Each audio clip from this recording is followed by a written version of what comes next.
Hello అందరికీ, అందరూ ఎలా ఉన్నారు? ఈరోజు నువ్వులు మామిడికాయ కర్రీ అండి. ముందుగా ఇలా నువ్వులు మిక్సీ గిన్నెలో వేసుకుని మెత్తగా పౌడర్ చేసుకోవాలి.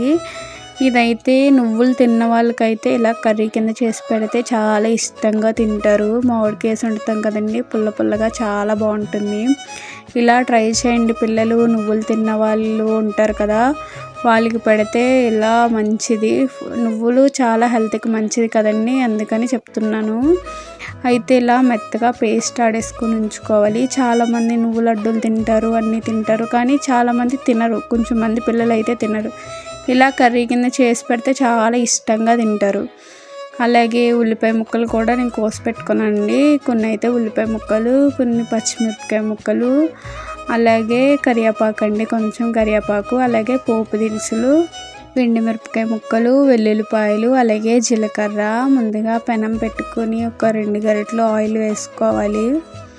ఆయిల్ బాగా వేడెక్కాక జీలకర్ర కూడా వేసుకొని కొంచెం వేగాక అలాగే వెల్లుల్లిపాయలు కూడా వేసుకోవాలి. వెల్లుల్లిపాయలు కూడా వేసుకొని ఎండుమిరపకాయ ముక్కలు కూడా వేసుకోవాలి. అలాగే కరివేపాకు కూడా వేసుకోవాలి. నేనైతే ఫ్రెష్గా తీసుకున్నానండి కరివేపాకు, మా చెట్టుదే. పచ్చిమిరపకాయ ముక్కలు కూడా వేసుకొని ఉల్లిపాయలు కూడా వేసుకోవాలి. ఉల్లిపాయ ముక్కలు అయితే నేను కొన్ని తీసుకున్నానండి. క్వాంటిటీ అయితే మీరు కూడా కొన్ని వేసుకోండి. ఒక 4 ఉల్లిపాయలు కట్ చేసుకుని వేసుకుంటే సరిపోతుంది. మరీ ఎక్కువ ఉల్లిపాయలు కూడా వేసుకున్నా తీపి వచ్చేస్తుంది. అలాగే 2 గరిటెలు ఉప్పు కూడా వేసుకోవాలి. ఉప్పు కూడా వేసుకొని బాగా కొంచెం వేయించుకోవాలి. బాగా వేగాక 2 గరిటెలు అయితే కారం వేసుకోవాలి. కారం కూడా వేసుకుని బాగా వేయించుకోవాలి.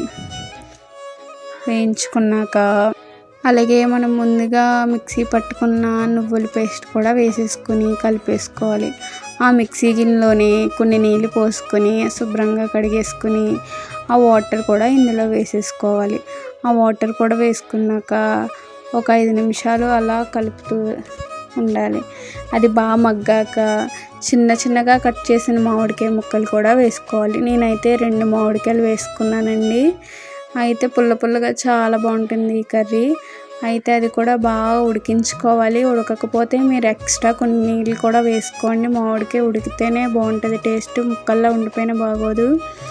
అయితే ఇలా కర్రీ మీద ఆయిల్ వస్తే ఉడికిపోయినట్టేనండి కర్రీ. ఎంతో టేస్టీ అయిన మామిడికాయ నువ్వుల కర్రీ రెడీ అండి. Like, share, comment.